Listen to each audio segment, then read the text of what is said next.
if you like a cheesy joke, like my cheesy riddles, I was telling you guys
I'm going to say 600.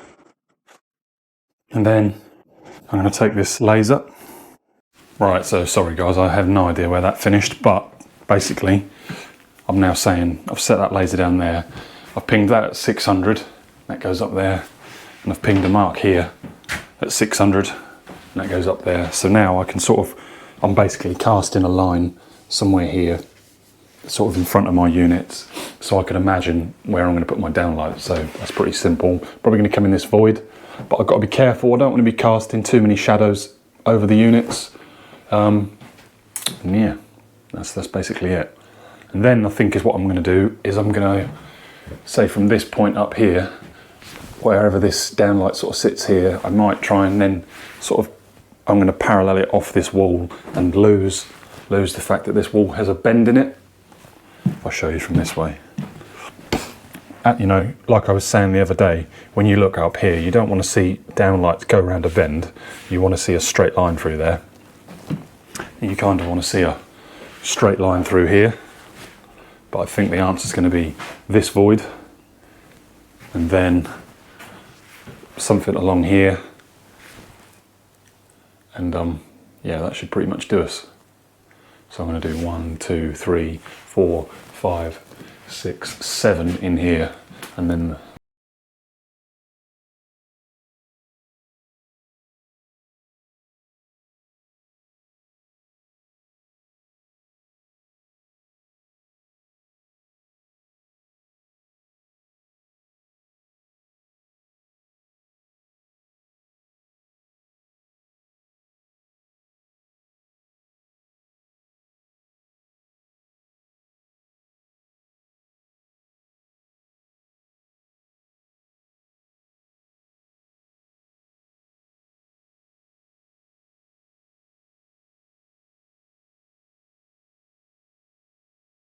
nearly got carried away. I've done one hole. So when I set out for these downlights, I'm looking to create as possible straighter lines as possible, but equally you've got to consider, like here, this is like not the center of the room, but it's a darker area. Over here you have daylight during the day and it's quite airy, but at night you're not going to have as much daylight. So these are 1100 off the wall. These are 1 metre off this way. And then from standing in here, I've tried to bend that round slightly, but it's not really having it too much. I'm kind of thinking, why don't I do that? Yeah, I think that's a bit better. That's almost in the centre of the doorway. Yeah, let's cut these out.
Another day. So I've just done a little time lapse of how I've started today.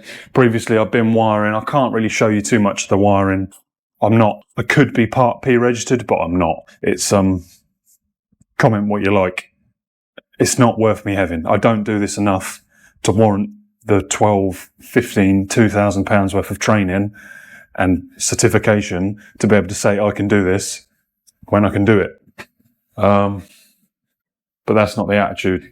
I'm not going to show you too much. I'm going to help you understand it, but I can't be here promoting you guys doing electrics because it's dangerous. Call electrician, safest way. I'll help you understand if you had to understand something, if you was put in a do or die situation or a make or break situation so that you can understand stuff.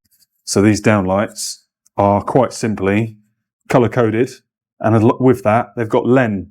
So that is LEN. Let me do it this way. Live, earth, neutral, live, earth, neutral.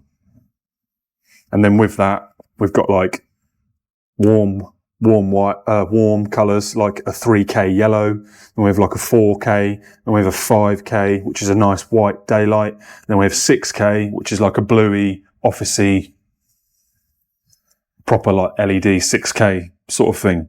And with it, we have 4 watt and 6 watt, but we have it on 6 watt because we've just picked up a beautiful fancy MK dimmer in grid format so that I can customize my switches. That's what I mean when I say grid.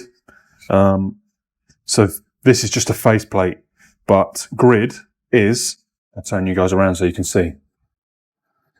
Grid is this format. So I could buy this and put it in a double gang box and we could have 3 switches or 4 switches, but no more than 4. And in a single, you can have no more than 2. You could have a 1 or a 2, but yeah, that's grid format. And I don't know why I'm pressing that because the LEDs are not in. So, today's mission is, or this morning's mission, Hope it don't take me all day. This morning's mission is to tack this ceiling. And you don't, someone's been commenting about DIY explain friendly, this, that and the other. When I say all of my videos are DIY friendly, for context, is what I mean by it's DIY friendly is you can take this information, interpret it how you want, and hopefully I've given you enough so you understand me. And from that, you can choose for yourself, oh, is it worth me buying a £10 handsaw? Or, I think I want to do quite a lot to my house. I'll go to Screwfix, I'll buy the 240, plug in the wall, £100 skill saw, or you perhaps already got it. Or you might be thinking, I've got the £100 skill saw. Charlie's cordless tools look nice. I'm going to invest in that. And you guys do whatever you want. That's what I mean by DIY friendly. You can take the information from me and you can interpret that however you want, go away with it and act upon it. I don't mean it as in you're a DIY, you should own all of these tools and you should be able to do what I do. Just clarifying, that's what I mean by DIY friendly when I caption it. So, let's play some music and let's get this ceiling up. Let's just explain something before we get started. So, I am overboarding today. I'm confident that I can get away with this overboarding, even though it's slightly bad practice, because I've got 400 centre joists and I'm not putting 9mm up. I'm putting some decent 12mm up, and these are some quite high ceilings to start with, so it's not like I'm losing a lot.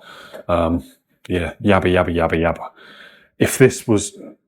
If you guys were overboarding, you don't want to be using 9mm. You don't want to use the light stuff, because this stuff is wavy enough as it is. You don't want anything like that. And as a DIY, I highly recommend 2 people doing this job, because you're not going to have it's just not going to be, it's not a job where, oh, I'm strong. It's a balancing act. So yeah, if you want to attempt boarding your own ceiling or overboarding, I'm not sure if you can see or if you saw, but I've pinged all my lines. I can see at the end where I am, where all my joists are. I put a mark, I get a chalk line and go ping. I believe I videoed that. I'm not sure if I did. I'll edit this out if I didn't. Or I'll show you again in the future how to chalk line stuff. And yeah, I'm literally going to overboard and then I'm going to cut my downlights out again once I've skimmed. And I'm not going to skim until all the walls are on, because I want to try and tie the ceiling in with the walls, scrim tape, do everything properly. So I'm waffling. Let's get on with getting this ceiling up.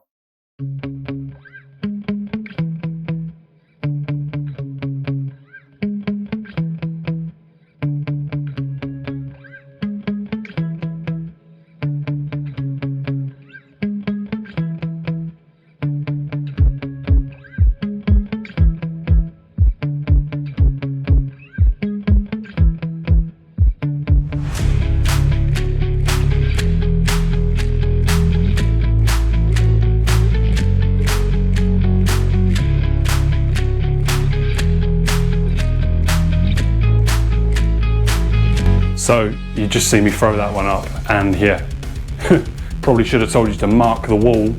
Luckily, because I've pinged my lines and the boards are already a gap from the walls, I can see the joists, so I've had a chance to redeem myself and mark the wall. I often rush things and pay the price later. But another little tip I wanted to give you guys there is, you see like the board weren't quite up, or I wanted to knock it up some more, use something big wide so that you spread the load. Don't just get your drill, don't just get your hammer and smack it, because if you do that, you start making paper mache out of this stuff and you'll start knocking holes and they just look horrendous, and you don't want that. You really don't want that. So another thing I've noticed is I've not cut my sheet to length, so we're going to do that next. And a quick question for all my tradies: how often is it you clean your pouch out? Is it every time you come to do plasterboarding and you've got to fill your pouch with screws that it's time to clean your pouch out, and you're like, that's where I left. Oh, I knew I had that somewhere. Comment below if plasterboarding and filling your pouch full of screws is the only time you clean your pouch out. Right, let's get this up.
So now, boys and girls, we are nearly there. I know what you're thinking. I bet one of you is thinking it, even if you ain't commented it. Why ain't I brought myself? I bet even if one of you ain't commented it, you're all thinking it. Why am I using an impact instead of one of those screw guns? Truth, I don't do enough of this to warrant one. And I'm the kind of person, as you can probably tell, if it's not quality, if it's not going to last, if it's not good, I don't care on price, I care about the result that the tool, the item gives me. If a chop saw's £1,000, but there's one for 400 quid, but the £1,000 one gives me the finish and the finesse and the control and the capability that I need, £1,000 one it is. I'm not someone that's good enough. I'm not someone that can get by. I promote quality, but I understand everybody starts somewhere. So for you guys, I'm promoting that you should try and do these things if you feel confident and if you're happy to accept responsibility for your own actions. Right then, we've got a funky angle, guys. Here is how I'm going to get around this angle. So I'm going to measure here to here, my definite points, finish and the start, or start and the finish. And it's 9-10 at the smallest point, and we're going to pack off these walls because we're dotting down. So, 9-10 it is. Get the knife, the old knife. I'm going to show you another way to cut board. 910. Can you guys see me? Probably not. Let's turn this down here. Come and face me, guys. So, to make a parallel rip, this is the fastest and easiest way. Get your tape. Make your measurement, take the knife, I'll place my thumb against this part and then I'm clamping like that, so then no matter what I do with my hand, it moves as one. I put my knife on my mark and then I clamp at the top with my fingers and then I drag. I want to see some magic. Jackie Chan taught me all he knew. Jackie Chan, Bruce Lee. That is that. You know what I mean, yeah.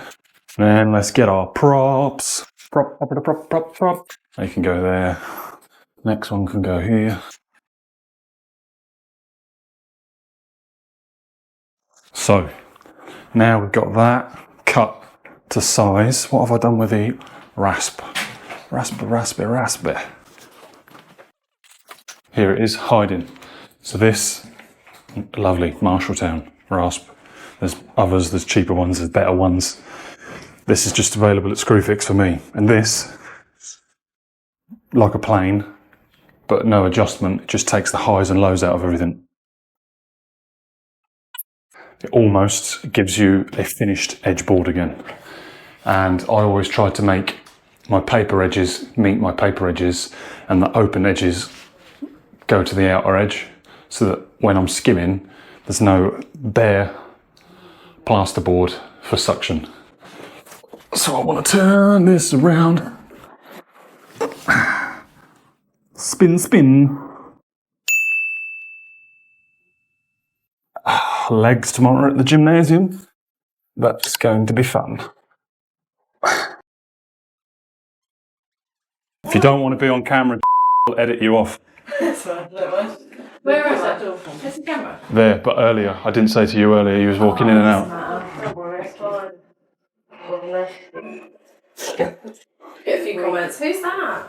She looks odd. Clickbait. Don't brush her hair. So.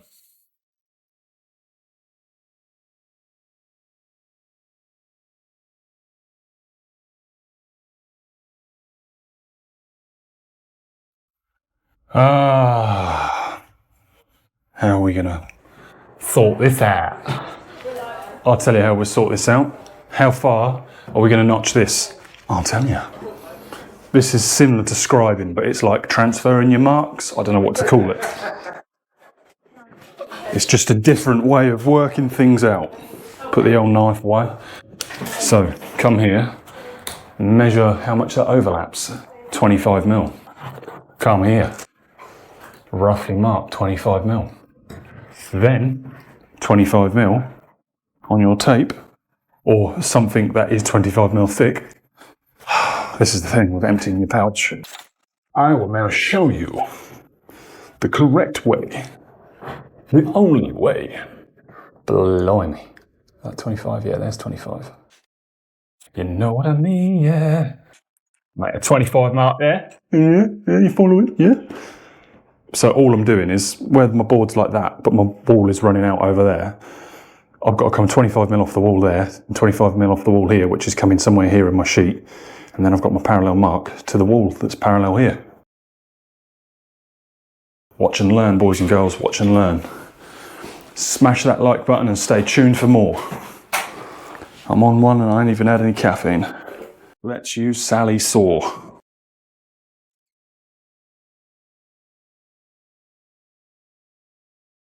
Are you ready?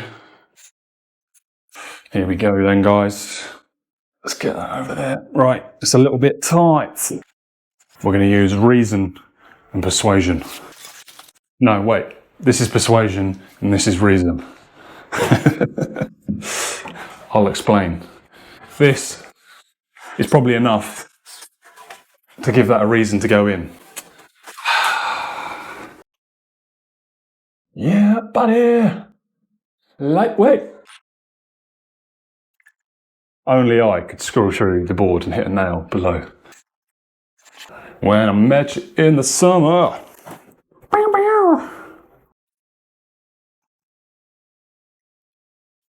Just realised I've done it again. I've not trimmed the board to size. God damn it.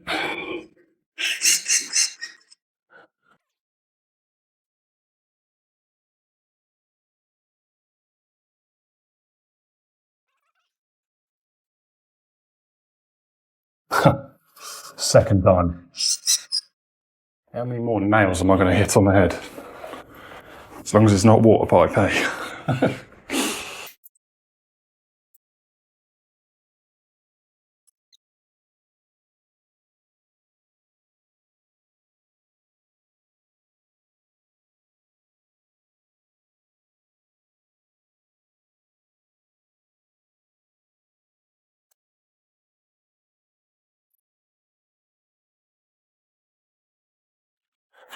So that is this corner, snorted, salted and peppered.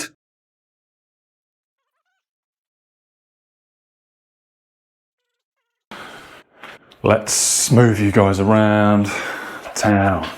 Uptown, downtown, move it all around town, keep shifting, popping. There's no stopping till the sound in a city beat, beat, beat. Right, let's get this last little bit up here then.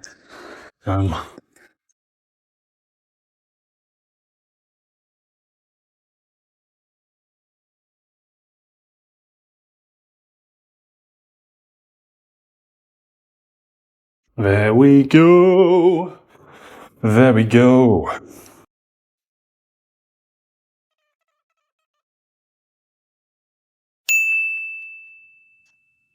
So, here we are, sports fans. Let's cut that to fucking length for a start. Oh, I've missed out, didn't I? Yes. Who's trying to text me? Front door. 10:44. Right, I didn't actually show that, did I, guys? Because I was being rushed. How did I do that? What did I just do with that thing? There, behind the camera.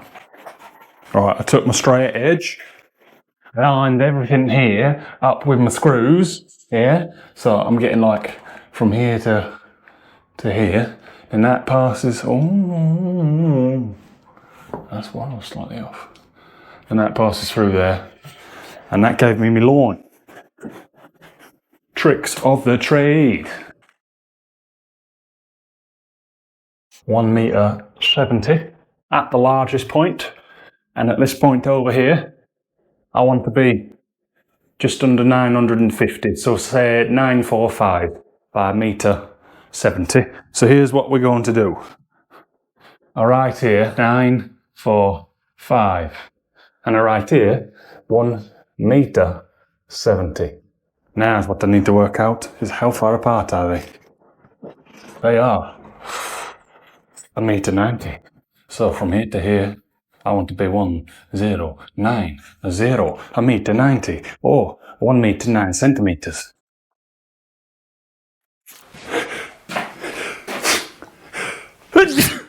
Right, cheers. Get that on there. Throw this over here. Right, so let me show you how I then transfer that onto a sheet. So I was 1.90 m deep. So 1 meter. Was it 1.90 m or was it 11.90 m? Let me get that right. Ooh. That's the trouble with the old, where are we? Let's go to here. So when I read that 1090, but say I'm reading it from Australia and it's like that, because it's near the 11, my old dyslexic brain gets me numbers in the muck and fuddle. And this is where I've learned to be so good at things, by all the mistakes I've made. So I need that line parallel. Parallel. So that's there to there, there to there, there to there. Let's get that straight edge. Boom. Boom. Lose the cheddar cheese. Pick up the nith. Put that there, put that around there, that there. Pull that up there. Lovely. Simply lovely. I'm gonna snap that like that. Let's move you guys so that you can watch me. Yeah, it's a pretty good shot, that. So then when you see me do this and I'm snapping the board, then is all I'm doing is just puncturing the paper. The chalk is so dry it snaps. Put that sheet back, and then using this we'll clean this edge up. Right, let me think how I'm doing this. So this dirty, well, it don't really matter, does it? No, because that's like that, right. So this is going to go like this, and then I have, let me think about how this is going in. I'm going to throw this in this way. So this is going to come up and then rotate and go geometry. So I want 945 there by 1170, which is here. Nice. So I'll make the mark, and then I'll explain how I work that out, because I bet that is kind of tricky for some of you guys to understand. Allow me to demonstrate. So up here I have 945. I have 1.70 m by 1090, yeah, because this angle's slightly out. So I have 1090 high, across the top there I have the 945, and down the bottom there I have the 1.70 m. So this is going to go up, rotate, and go in there. So you see 945 across the top, 1.70 m across the bottom, and 910 at 1.90 m high. Nice. You see then like that, I've got a clean paper edge, and my dirty edge goes up against the wall where it's going to get dot and dabbed, not dot and dabbed, it's going to get tacked there, but yeah. You see what I'm saying?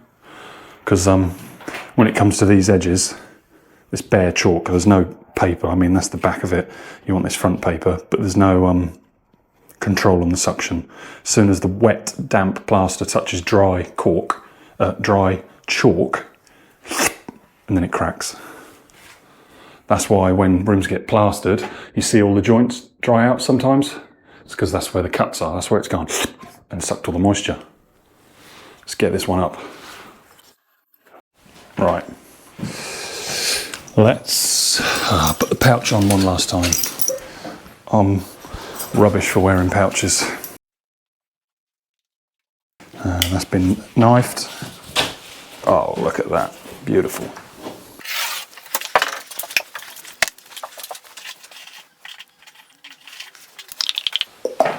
Right, let's throw this up.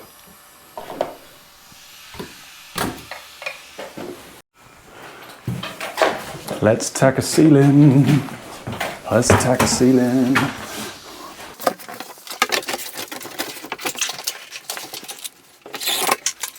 Why did I train shoulders this morning?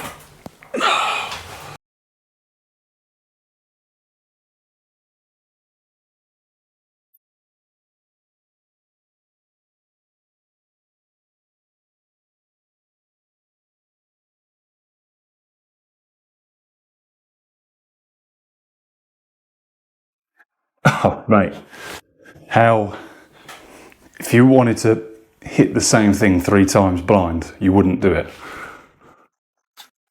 3rd time I've hit a nail. But if I wanted to cut every one of those downlights out perfect, yeah.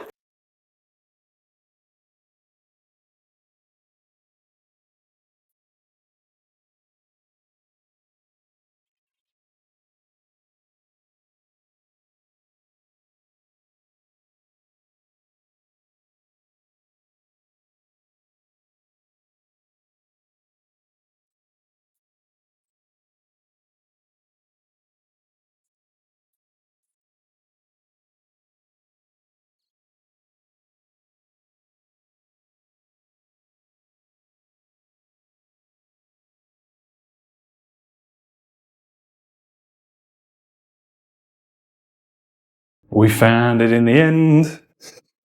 So guys, let's have a little bit of a recap. So when my boards run this way, I put my sheets this way, so 90 degrees. So that big board at the back there means my joists want to be going that way. It's different when you do walls because they're so close together. The idea is, there's no like, you have to, it's just for strength, it ties everything in more. But for walls, obviously it makes sense that they go upright. But we're not doing walls, we're doing ceilings. Stick to ceilings, Charlie, don't confuse people. So let's have a bit of a... Good evening, boys and girls. It's still Saturday. It is 8:25. I've had my phone on charge. It's 8:25. We've got 80%. Hopefully I can get a bit more than that. And we can stay live for longer. I'm charging my gimbal and I'm about to go live in a minute. Hope you guys are tuning in for that. If you haven't or not, subscribe and turn the little bell on so that you get all the notifications to my community, to my uploads on Monday, Wednesday and Friday. And make sure you smash that like button. Thank you to all you guys that really engage in the videos. Apologies, this one is damn long. It could have gone on longer, but I've cut it and I'm going to use the remaining chit chat of explanation to add to the start of the next video. And then hopefully soon we'll be onto plastering, and currently I've got like one wall all the way in, nearly. I was going to do a live at the customer's house, given that it's family, but it's just a bit awkward. Family obviously want to use their house and free roam, and if I'm there strutting around doing a live and they walk in, it's a bit awkward, so whatever. Run out of riddles, so I'm going to leave you with like motivational quotes. So today's motivational quote is going to be, if they don't have what you want, don't listen to what they have to say. You know, like, some people are really good at giving advice, and that's probably good advice, and you probably should follow that advice, but take it with a pinch of salt, because if their advice was that good and they were really good at them practicing their advice, they'd be that person. Do you know what I mean? Yeah, I'm struggling for what to add to the end of these videos, so that's all I've got. I'm Charlie, this is CP Carpentry. Thanks for watching. Anything you didn't understand, drop a comment below. Thank you so much for you guys that are watching. Keep it up, and yeah, let us know in the comments what you want to see. Give us some feedback in the comments, and yeah, thank you for watching. I need to get ready for this live. Peace, I'll see you in the next one. Bye bye.